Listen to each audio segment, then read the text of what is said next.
السلام عليكم ورحمة الله وبركاته. علیکم السلام و رحمت الله و برکاته.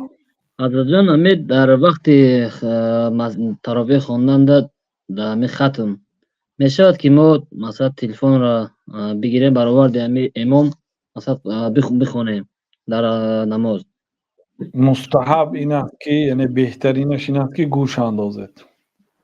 اگر در صورتی فکرتان به کوچه و بازار و عموما زیق می شده باشد و مقصد چیزی نمیفهمیده باشید، بله اجازت هست که از قرآن نگاه بله. کنید که خدا را میخواند.